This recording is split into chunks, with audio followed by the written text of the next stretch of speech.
Global Governance Futures is brought to you from the Global Governance Institute at University College London.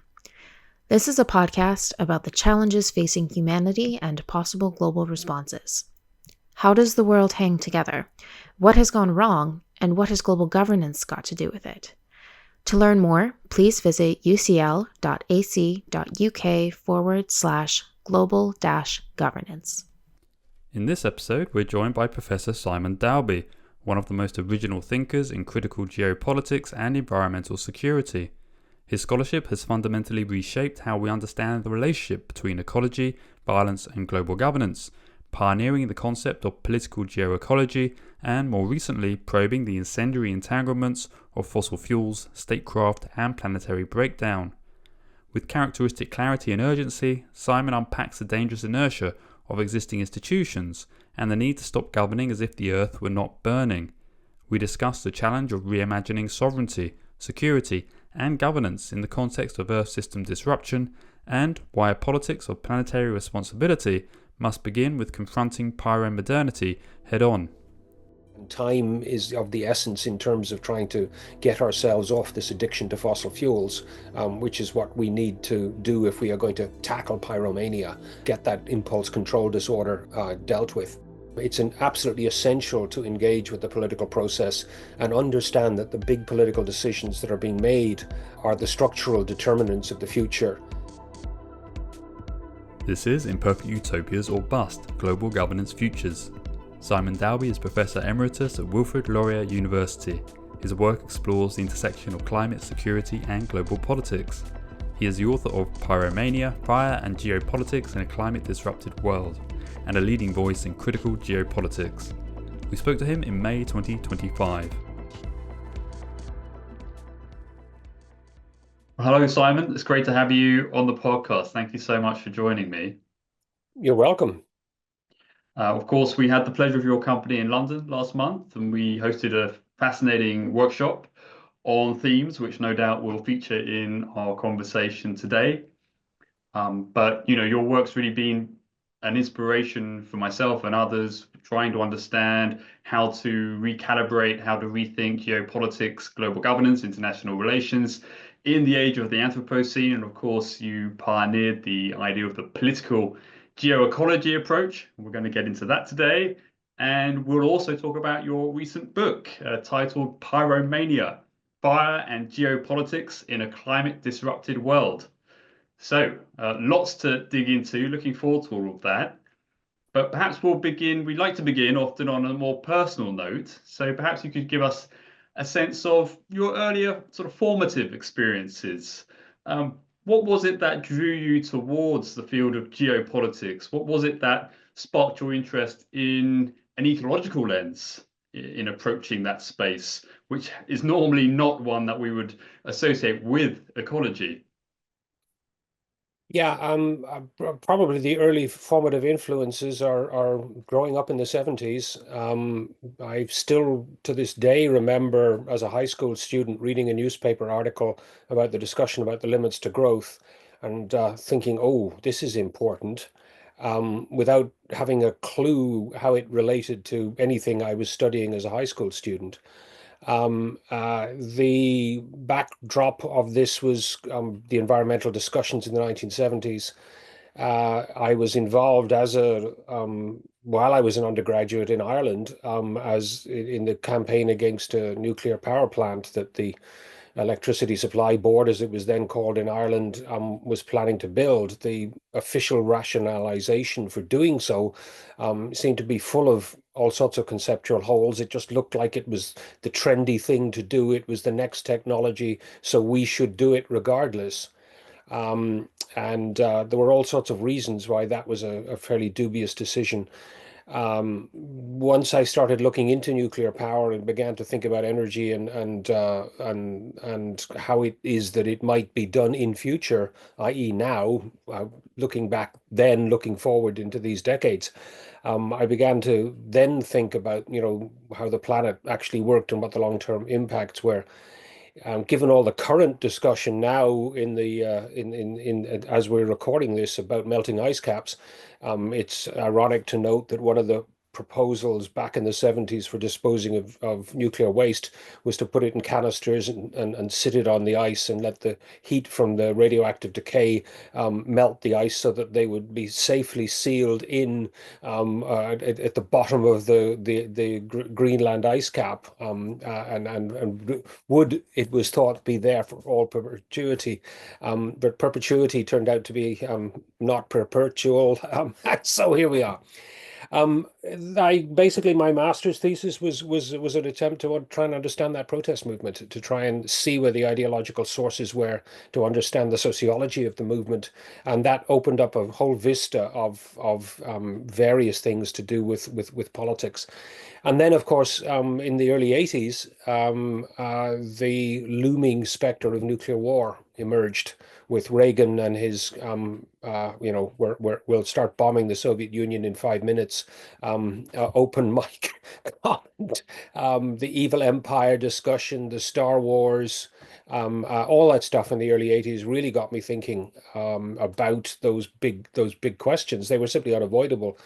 And the first seminar I had to do as a PhD student was supposed to be to a departmental seminar. This was Simon Fraser University, just outside Vancouver, on a topic unrelated to my dissertation topic, which was going to be digging through the philosophical underpinnings of environmentalism. And so I actually did a departmental seminar on, what a nuclear bomb does to a city, because it was nothing relating to what I thought I was going to write my dissertation about. And in the process then discovered that there were major ecological effects from nuclear weapons. And shortly afterwards, the whole nuclear winter discussion emerged in the scholarly literature. And that made me realize for the first time quite clearly that, human actions could change the climate.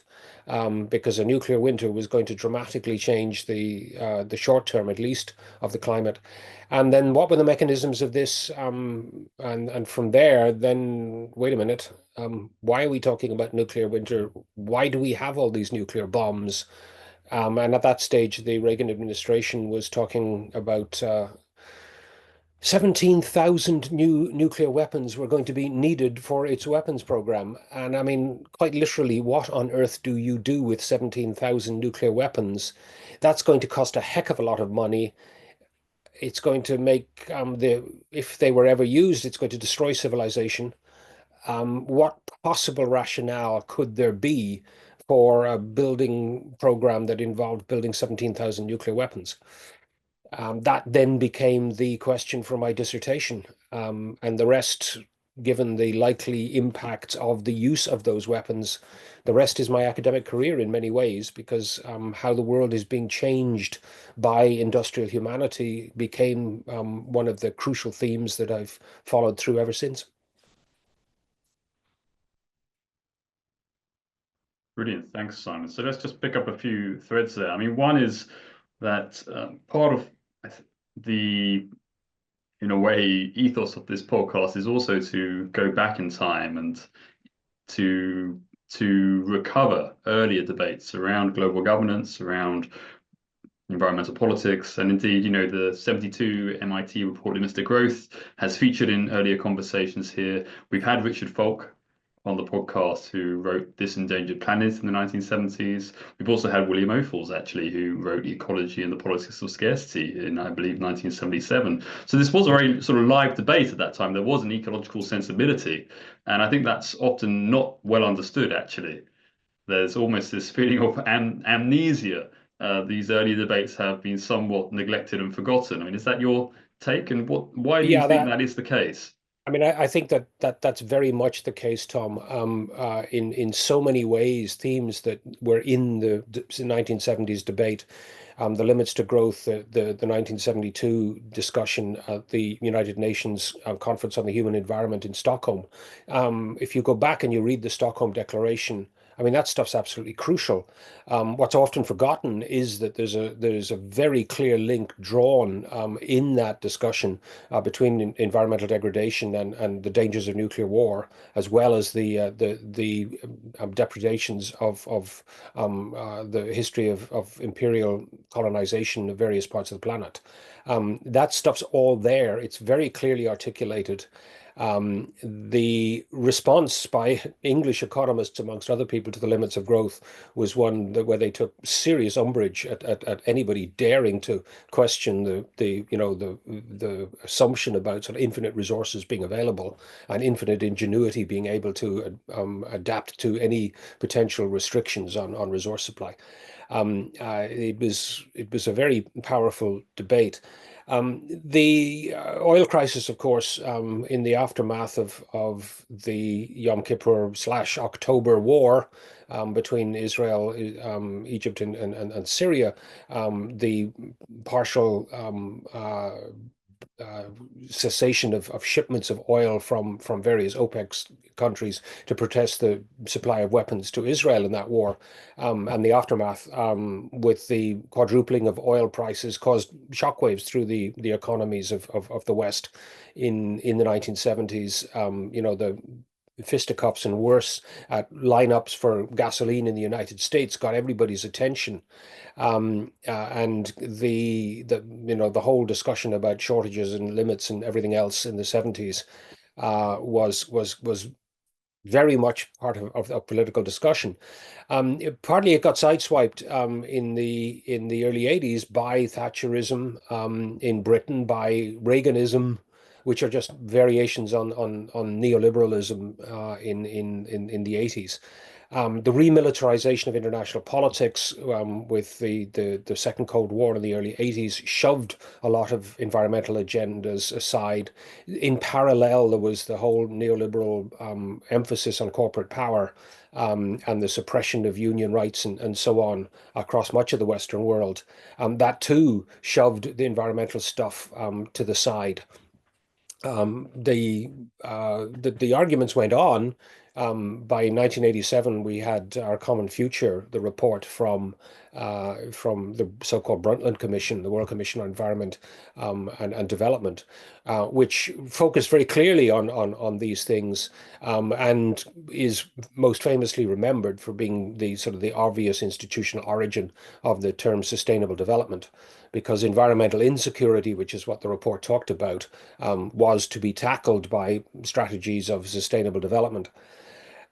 Fast forward a few more years, the end of the Cold War, when the Berlin Wall came down, the subsequent implosion of the Soviet Union, had a number of perverse effects. The first was the American assumption that we won the Cold War, rather than, boy, that was a very narrow escape from what could have been an absolute calamity if all those nuclear weapons had actually been used. And of course, some of us drew that conclusion was that we had a very lucky escape from a very dangerous situation. But that wasn't how it was understood in the United States. There was this sort of celebration of American triumphalism, building on the Reagan slogan about "It's morning in America," where the redoubling the big cars and luxury consumption as the American goal of cultural politics had become very much the zeitgeist of the 80s in the United States. And despite the huge conference and meeting of world environmentalists in Rio de Janeiro, for the so-called Earth Summit in 1992, the origins, of course, of the United Nations Framework Convention on Climate Change and the Convention on Biodiversity, the two big conventions which we still struggle to try to get implemented. Nonetheless, the celebration of Americanism, of the triumph of consumerism as sort of the dominant cultural identity, followed by the sort of the boom in the 1990s under Clinton, swept aside a lot of this stuff. The Clean Air Act that Nixon had signed, and all of that era of the emergence of the Environmental Protection Agency in the United States. The success in the 80s of the early stages of the ozone protocol, partly that was sort of seen as a problem that had been solved. We didn't need to fuss about it anymore. Subsequently, the technical innovations from Montreal through Vienna and a few others have sort of tightened up the rules and regulations, and that big, scary ozone depletion problem of the 80s, that had been seen as fixed. So onward and upward with what quickly became known as, well, slowly became known as globalization in the 90s. And the fears that had dominated the long-term thinking in the 1970s gave way to the celebration of consumption. But also, I think that there was a sense that, many of these things had technical fixes that could be dealt with. Well, some of them don't. We'll get to climate in a few minutes. So I think that a combination of those things squeezed it off the agenda, and then a whole new generation of students came along for whom the 1970s were ancient history, and didn't apparently have any obvious lessons to be taught, and sort of they all that stuff got forgotten. And that combination, and then of course we ended up with the all the geopolitics of the expansion of NATO, which we're now living with the consequences of the complete failures to rethink security in the 90s appropriately. Yes, the Gulf War and American military intervention in Iraq didn't help either. Despite the fact that, of course, there was massive attention paid to the huge oil fires causing massive smoke pollution out of Kuwait. Although whether that was a deliberate act of sabotage, as many people suggested, or simply the biggest military smokescreen in history, remains a matter of how you interpret those events. We then ended up with a situation of American celebration, shock in 2001 with the 9/11 events, and military geopolitics stuff being much more important in the headlines for large chunks of this history. And climate change keeps intruding and then getting swept aside by other more immediate items on the media agenda. So here we are, a forgotten history. Many of the innovations that are needed are very clearly available in the literature in the 1970s. The necessity of dealing with environment is absolutely clear in the 1970s. And what's ironic and painful to recall now, of course, is that the limits to growth in 1972, basically, if you look at the models, the multiple runs of their model, to be more technically correct, this is the crunch decade. Everybody said, oh, well, the limits to growth was wrong. No, it's only going to be proven wrong now because the projections were out to about now as the crunch decade where the crises would begin to really hit, and we are now living more or less in the world that the folks in Stockholm, to use Dan Smith's phrase, the world that the folks in Stockholm hope to avoid. Right. Just a quick question on that, actually. I mean, the limits to growth report, from what I remember, focuses a lot on exponential pollution, environmental toxicity, ecological degradation, or we might call that biodiversity loss as well. But specifically the warming impact of CO2 and indeed methane, was that part of the debate in the 1970s? When was that? When did that really? When did that hit your radar? The warming discussion mostly came later. What's really interesting, if you go back and you read the limits to growth, is that the standard run, which is the iconic graph, that is usually used, the way they use pollution, because that was the generic term, is that of course pollution will gradually come down after the collapse of industrial society, because when the factories close, the pollution generated is much less, and hence the model actually has the curve sloping downwards. Of course, in the case of climate change, the whole problem is that the curve doesn't do that. And that's one of the major issues. Now, there are a couple of other runs of the model where pollution stays high.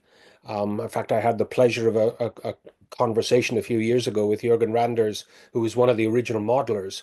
where we discuss precisely this and how limits to growth is remembered, because the standard run actually does suggest that pollution will drop off fairly quickly, decades after the collapse of industrial civilization, mostly because industrial civilization is going to run out of a number of key resources. And so clearly oil is one of those that is a key resource which is forecast to decline. And we may yet be hitting peak oil this year, next year, depending on what the International Energy Authority says, sometime pretty soon anyway. So the interesting thing there is that it was sort of all generically under pollution, which was going to damage ecological systems, but carbon dioxide wasn't seen as one of the one wasn't singled out as one of the key items, and it was a generic notion of pollution that they had in those models. Very interesting. Thank you. Yeah, I mean, Václav Smil has recently talked about the four pillars of modern industrial civilization: ammonia, plastic, steel, and concrete. And these are all sort of depleting rapidly. Well, concrete is being made rapidly is the problem there. The plastics are now everywhere. When you get discussions of how much microplastic is actually in mother's milk, breast milk fed to babies shouldn't have plastic in it, should it? Well, it does now. In many parts of the world, we've really got to the stage where it's pollution and the artificial world we now live in is quite literally everywhere that matters. And I think that if mother's breast milk is got microplastics in it, then we really have got to recognize that we live in a world that has been changed fundamentally by human activity. Absolutely. So I think we've got a good sense now of the formidably complex terrain that we're stepping into here, and perhaps prelude to focusing on climate change. These are complex problems without obvious solutions or indeed disciplinary boundaries. And I think another important sort of facet to your profile and your career has been that you have traversed quite easily, if you will. I mean, you play well across different disciplines, whether that's geography or political ecology or international relations. Well, would you agree with that characterization? I certainly traverse the disciplines. I'm not sure that I play easily. Okay. Some of this is tricky. Finding a language, finding common conceptualizations across the discipline, finding common concerns is often tricky. Lots of the international relations folks I speak with simply don't get the complexities of ecology, and simply don't, because they simply do not have a vocabulary or a background to grapple with some of this stuff.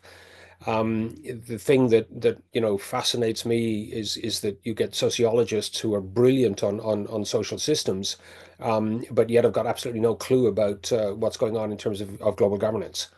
I constantly find myself having to explain things in plain English across the disciplinary boundaries, which is no bad discipline in the other sense of the word discipline, in terms of forcing you to articulate as clearly as you can.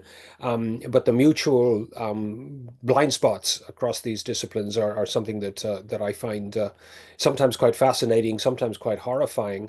I think one of the advantages of being having a background as a geographer is that because geography is sort of this inchoate collection of studies that go everything from carbon flux measurements in the high Arctic to post-colonial critiques of consumption in other parts of the world. If you are a geographer, you have to grapple with a diversity of literatures. And that I think actually has been a bit of an advantage. Most people that study international relations don't have 2 years of geology in their undergraduate education like I did. And in fact, although the details of much of that are long gone, the sensibility, the ability to understand Earth systems literature is undoubtedly easier for me, given the fact that I had that natural sciences undergraduate background. And so being able to, I don't think I play easily, but I can traverse the terrain better than perhaps quite a few other people can, simply because I have read such an eclectic bunch of stuff over the years. So let's talk about vocabulary then. And in particular, you've been central to advancing the concept of political geoecology. So we're bringing together there political, geoecology. We're trying to sort of bridge across disciplines, but much more importantly, perhaps across sort of the substantive terrain here and the actual practical implications of bringing these different dimensions of reality together in a way which is productive and meaningful for both academic discussion, debate on these critical problems, but also, of course, in a way which can actually move towards some kind of adequate response, at least, to the complexity of the situation that we find ourselves in. As Jonathan Rosen said at the workshop, if your point of departure is not ecology, then you're deluded. Is that a helpful point of departure to begin to talk about political geoecology? Yeah, well, I mean, being deluded is probably a good start. Look, we are earthlings. We are metabolic beings in as part of a large ecosphere which functions on a planetary scale, regardless of how one might like to think one lives in a little box. We don't. We live in a complex, interconnected ecology. I mean, I think that again, childhood formative influences here are, a ridiculous little anecdote I think is actually telling in my life. When I was 10, my grandparents were going to move into the house that my mother and I were living in and build an extension on the back of the house. And as the demolition of the little woodshed at the back of the house happened in early spring, a few weeks after we demolished it, the swallows that used to live each summer in that woodshed were flying around screaming in my backyard because their home had been demolished to make way for, well, my grandparents' home. And I remember thinking right then as a kid, I mean, I was horrified. These little birds have flown the whole way across the planet and we've demolished their house. I mean, as a 10-year-old, this was actually, it was a slightly emotional moment. I was like, oh dear, that was unfortunate for the little bird. And wait a minute, these are creatures that come from the other side of the planet. They've spent the last 6 months somewhere in Africa, where they must have another home, mustn't they? And I remember thinking, whoa, this is a small planet. There are interconnections here that just stretch so far beyond where my grandparents are going to live. And I think that was a crucial moment at which I actually began to think about myself as part of an ecosystem which had all sorts of unseen long distance connections. To this day, I'm still fascinated by bird migrations because they are a phenomenon that is absolutely extraordinary by human standards. But they all depend on, well, what we now know about flyways and the ability to actually have stopping off points that are ecologically intact for the migrating birds is a crucial part of global ecology.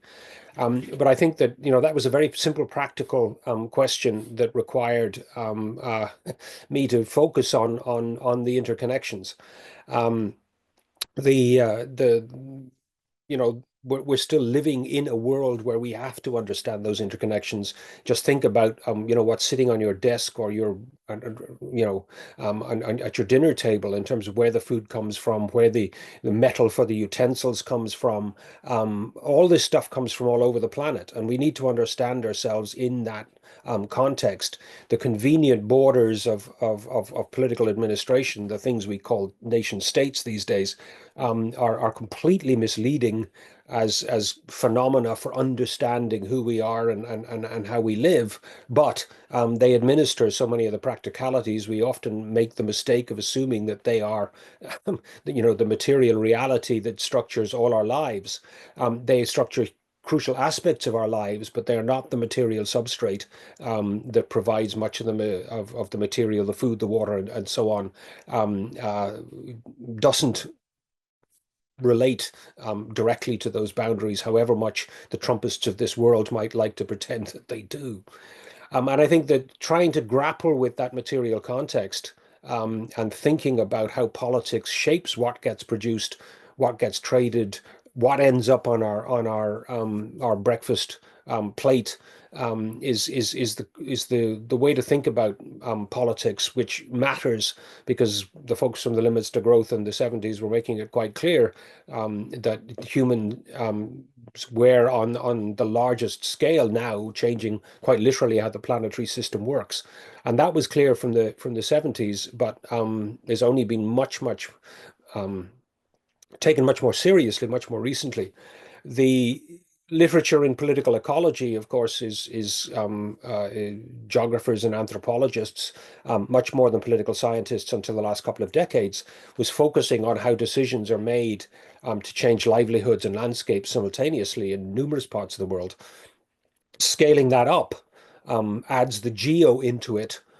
So we get with political geoecology, although I shouldn't claim ownership of the phrase itself, because it was a long series of conversations with Ursula Oswald Spring and particularly Hans Gunther Brock.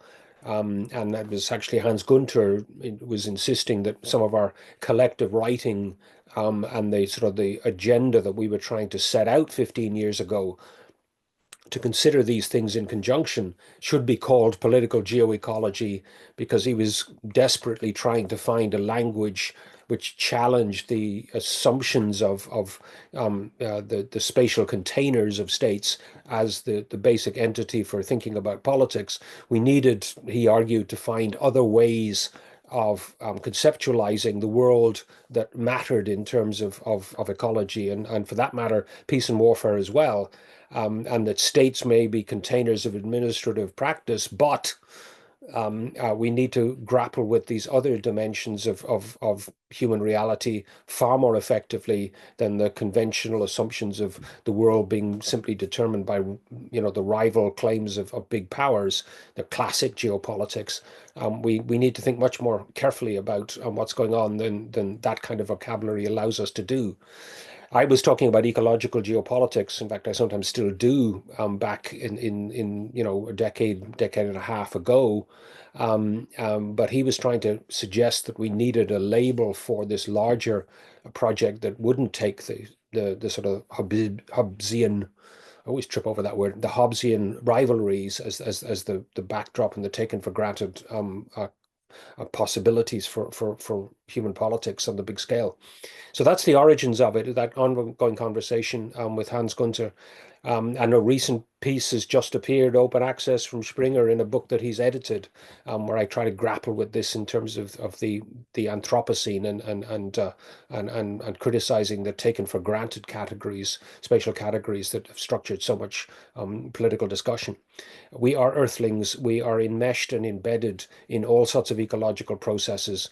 And the politics of this has to be grappled with a spatial vocabulary that's far more imaginative than the kind of maps that we usually use. I do note that the backdrop on your screen is of a map that actually interestingly juxtaposes states and ecological regions of one form or another, and that is a very nice reminder of what we actually now need to do. So yes, very appropriate backdrop for our conversation on this one.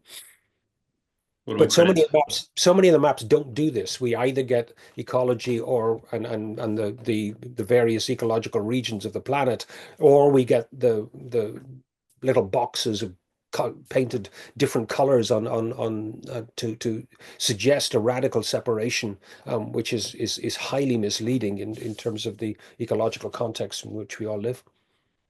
Well, all credit to IKEA for being ahead of the curve on that one. Something else which I think is very important to flag is that you've really brought the focus onto questions of security in this context of geopolitics and ecological degradation.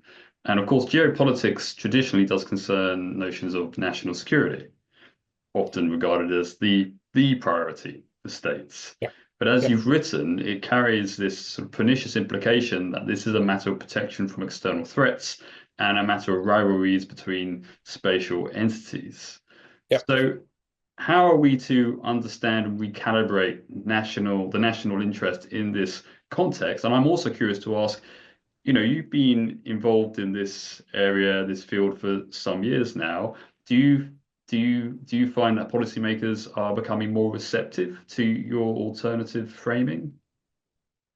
In some cases, yes. In some cases, no. It's really hard to generalize on that. The current times we are living in, with the fears of Russia, et cetera, in the West, are simply replicating some of the most pernicious consequences of this mode of thinking. The the backstory in all this is the expansion of NATO and the inevitable Russian reaction to the expansion of NATO, which George Kennan, amongst other people, was very, very clear back in the 90s that this was going to be disastrous in the long run. And well, I mean, yes, it was, because the failure in the early 1990s to properly engage with Russia and the former Soviet states in a way that would integrate them into the global economy, rather than treating them as losers and treating them as decidedly second-class citizens. I mean, the G7 never really became the G8. The Russians were sort of there, but they were never really understood as a key player in a world that needed to be made. Those mistakes we're living with the consequences now, and unfortunately, they're reviving the old assumptions that security is first and foremost about military force. The military dimension of it is unavoidable. We're also being reminded on a fairly regular basis about the dangers of nuclear weapons, and that's a whole other debate in terms of how that is going to play out in the next few decades. As we record this, I hope that the India-Pakistan ceasefire of the last couple of days is actually holding. But the crucial point here is that there again there are nuclear weapons, there are arguments about who controls which chunk of territory, which in terms of the larger picture of the human future seem to be decidedly less relevant than what kind of economies we are building for the long-term future. That shift of focus is very difficult, not least because in human affairs, so frequently the urgent displaces the important, as the phrase has it. If the tanks are crossing your border, well, then that's the oh, wait a minute, I need to update that. If the drones are flying across your frontier, then the immediate response is more drones and anti aircraft missiles, et cetera, et cetera. That's what gets the agenda focused on the longer term consequences, and the ecological implications of these modes of activity get pushed to the side again. So one continues to struggle on with these, and that's why, of course, it's crucially important to articulate this in terms of, well, what kind of security, or in Rob Walker's terms, security for who? And to which one can add where, when, and how. What do we mean by security? Is it simply military power, as asserting dominance? But is dominance actually security? In so many cases in human affairs, of course, it isn't. It's violence and insecurity for those that are dominated, and the perpetual threat of resistance to those that try to do the dominating. Security doesn't come from violence, it comes from living peacefully with one's neighbors. And the necessity of reformulating security. I mean, that comes out of all that stuff from about nuclear weapons and stuff I did in the 80s. And the crucial question was, well, what is national security? Building 17,000 nuclear weapons seemed to me to make everybody more insecure, not more secure in any meaningful sense. Now we face the situation where security has to mean a functional biosphere. It has to mean ecosystems that are actually functional, in which we can live, and how 8 billion and plus humans are actually going to do that without destroying what's left of a functional ecosphere is the real question of security now. But playing games about well, who's going to have the legitimate control over Crimea? Never mind where the frontier between Israel and what's left of Gaza is going to be. Those kinds of territorial fights are small scale, and practical, immediate, and urgent. That's not to dismiss them as being unimportant. But in the big picture of things, in terms of what kind of industrial systems we are making, in terms of are we going to produce vast quantities of carbon dioxide, or are we going to start producing batteries and solar panels instead? Those fundamental decisions are shaping the security for future generations far more profoundly than the finer points of territorial demarcation. And that's the struggle to think about what is security. It means ecological conditions in which humanity can flourish, if it's to mean anything useful. And clearly, the ecological conditions in which humanity can flourish are not being provided in either Gaza or the Ukraine, or for that matter, Sudan, or various other places where political violence is seen as the most important issue. But the long-term consequences are human insecurity in all sorts of forms. Yes, it is quite extraordinary sometimes when you realize how discourse is conducted in the media or in other certain sort of international affairs forums. And it wouldn't be entirely out of place probably in sort of the early 19th century, sort of the League of Nations, essentially the game, the great game among the major states. And, I think as you put it very evocatively earlier in the context of plastics pollution, is the emergence, the increasing evidence that we have that we are existing within what some people have called the technosphere. So the superficial planet that is being created through exponential pollution within a linear waste economy within an industrial civilization base. I mean, I want to segue to your book, Pyromania. So I believe it was the UNFCCC meeting in 2021 that finally mentioned fossil fuels explicitly in the meeting outcome document. So, Yep. that's an awful long time after Rio in 1992. And you've argued in this book that it's combustion that is the core geopolitical linkage between industrial modernity and military power. And you've gone so far as to suggest that a fuel control regime similar to an arms control regime might be needed. Perhaps you could just unpack that argument a bit and speak to some of the, well, obstacles and opportunities, shall we say. When you go back and you think about, well, what's actually generating the transformations that we're currently living through, if you go back and you try to think about us as earthlings, as a species, so many discussions of what it is that makes us human, philosophical, religious, sociological, more recently, focus on, well, we've domesticated animals, and that's made us different. It's allowed us to change ecologies. We have language. Yes, up to a point, but so do elephants and whales and all sorts of other creatures that have rather good at communicating by all sorts of symbolic systems, from body language and what tails do, and all sorts of other practical things are forms of communication. The insight that leads me to the whole focus on combustion, it was Stephen Pine's writing. He wrote an essay about a decade ago now in Aeon magazine, where he said, look, forget all this discussion about the Anthropocene. We're living in the Pyrocene. Because he says what makes us human and what has changed the planet is that we're the only species that has ever learned what he calls the ignition trick. We are the only species that has ever learned to partially control fire. It has made us able to cook and hence eat all sorts of stuff which our digestion would have trouble with if we couldn't cook.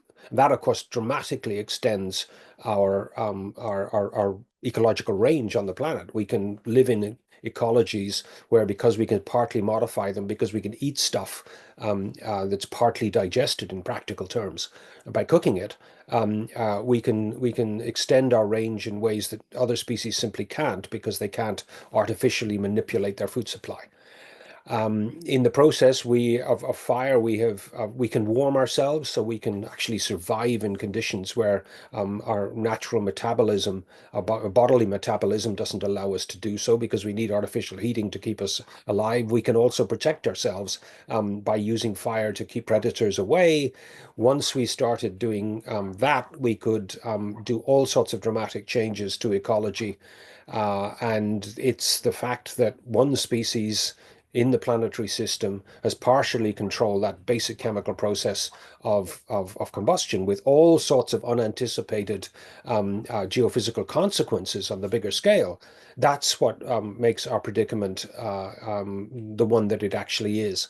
And it's the partial control of the processes of fire, our ability to start them and partially control them, that is in fact allowed us to become human. It has allowed us to change our metabolism dramatically by cooking food. It has allowed us to spread around the planet, and it is beginning to dramatically change how the planetary system actually works.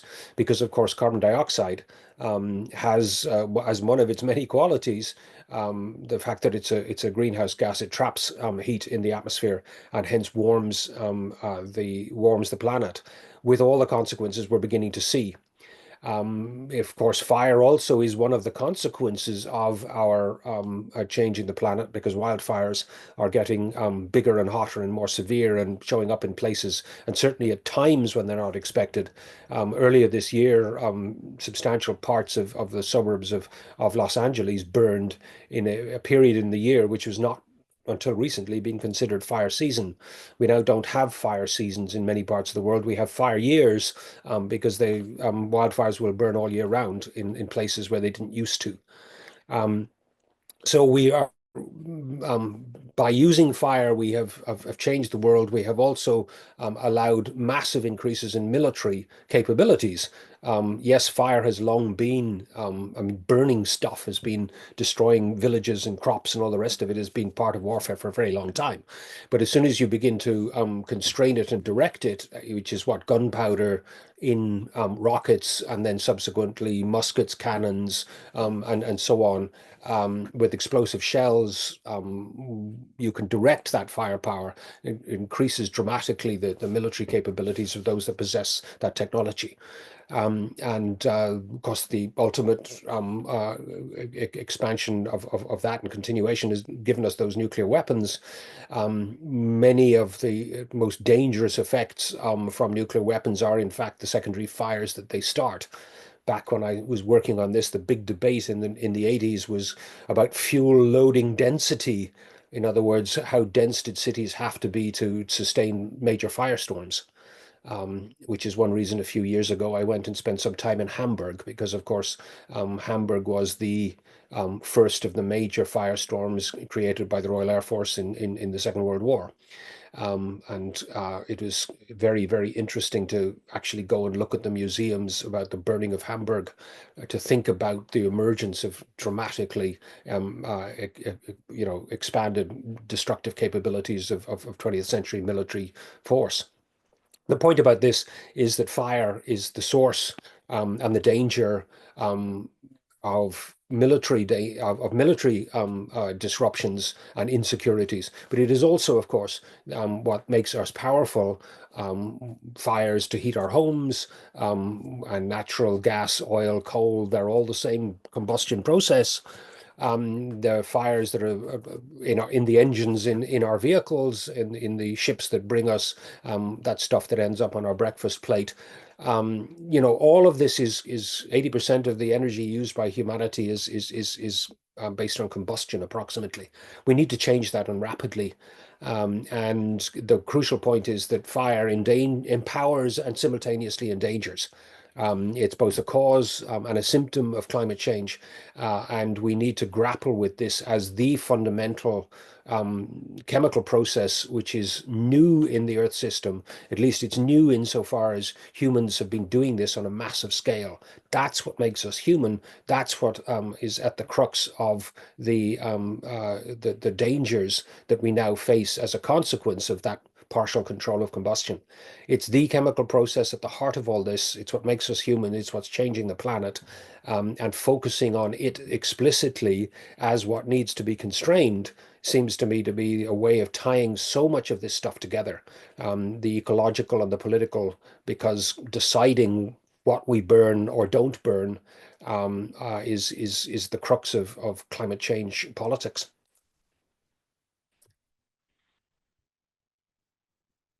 Brilliant. Well, extraordinarily, Simon, we're coming, I think, to the close here. I mean, it's been an absolute tour de force, a brilliant, I think, introduction to what is a very complex, very fascinating, very important area that is interfacing all sorts of different systems, natural systems, social systems, political systems, ecological, physical. So I think you've given us a real flavor of the terrain. Thank you so much for that. And I think it's a very exciting area for future scholars, potentially, younger viewers, students who may be interested in pursuing careers in this area. So I'd be curious to ask, perhaps to close out. I mean, for young people who are really trying to make sense of these planetary scale crises that are often bombarded with an awful lot of, shall we say, crisis. So there is that tendency sometimes to retreat into despair or into denial. I mean, what kind of advice would you give them? Well, I mean, one of the things I say in Pyromania, and the book is titled that because we've sort of got an impulse control disorder. We know we shouldn't be setting all of these fires, whether they're in our engines or in our factories or whatever, but yet we seem to collectively be unable to stop ourselves doing this. Is to stop and focus on the links between the material transformations of the world and how you act politically to shape them. I mean, that seems to me to be the crux of political geoecology. I would say to students that you're not the first generation that has struggled with some of this stuff. You used the term technosphere a few minutes ago, and it's interesting to remember that the technosphere is, of course, a term that comes out of the discussions in the early 70s. It's actually a late 60s term, which is adopted in the discussion in Stockholm. I would say to all students interested in this stuff, to go back and find themselves a copy of the 1972 book that was the background report for the Stockholm Environment Conference called Only One Earth.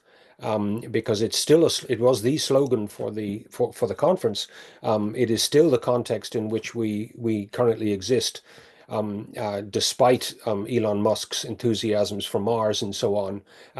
There is only one Earth that is a practical home for humans, and that is going to continue to be the case for the foreseeable future. Terraforming Mars is a whole other story. Fascinating technical discussion, most of which actually suggests very clearly it's going to be very, very difficult to do. It's going to take a very long time, and time is of the essence in terms of trying to get ourselves off this addiction to fossil fuels, which is what we need to do if we are going to tackle pyromania, get that impulse control disorder dealt with. But I think it's very important that students not understand this as solely a matter of personal responsibility. It's absolutely essential to engage with the political process and understand that the big political decisions that are being made are the structural determinants of the future. Yes, eating sensible, healthy foods locally may help a little, but engaging with the political process is what is absolutely crucial, because getting the larger cultures to understand that we can't go on burning things without there being dire consequences. And also getting them to recognize that what went wrong in the 70s. When I was a student activist, what did we get right? What did we get wrong? And are there lessons there about how it is that environmental and ecological questions might be better tackled now? So go back and look at that history. Yes, go read what Richard Falk had to say in This Endangered Planet, which, if I remember correctly, was originally 1971. Read, for goodness sake, read Amory Lovin's discussion of soft energy paths, which is one of the crucial books of the 1970s, where he suggests that there's a whole different way of thinking about energy. It's absolutely prescient in so many ways, but it's also linked fairly directly to the security dangers and the vulnerabilities that come from being dependent on nuclear reactors on one side, with all the potential spin-offs into nuclear technology and nuclear weapons on the one side, but also the long distance dependency on oil imports from unstable parts of the world where supplies and prices can be disrupted by all sorts of political events in other parts of the world. That too was part of the 1970s discussion, which is back with a vengeance now, as people begin to realize, wait a minute, my gasoline or my petrol in Britain from my car is coming from the other side of the world, and wait a minute, if somebody blows up a pipeline or somebody sends a drone after a ship the other side of the world, suddenly my commute is disrupted. Those kinds of vulnerabilities were clearly part of the 1970s discussion too. And once again, students could look at this historical context and realize what happened in Britain. Part of the answer is Margaret Thatcher happened, but there's a whole lot more complicated stuff to why, in particular, I'm thinking in terms of Britain, the low energy strategy. Was it Geoffrey Lean? Can't remember who the author was, in 1979 or whatever, charted out how to deal with these issues. Go back and write a historical study of how this wasn't responded to.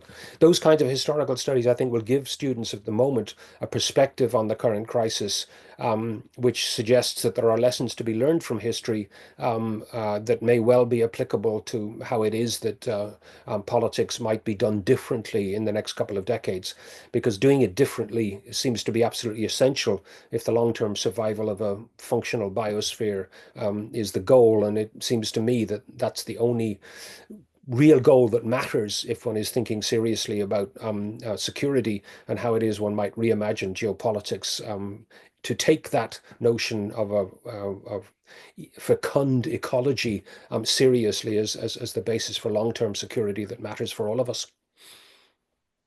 I think that's a great note to end on, Simon. Thank you so much. I need to update my syllabus, clearly. But yes, I mean, we are moving to the middle decades of an extraordinary century.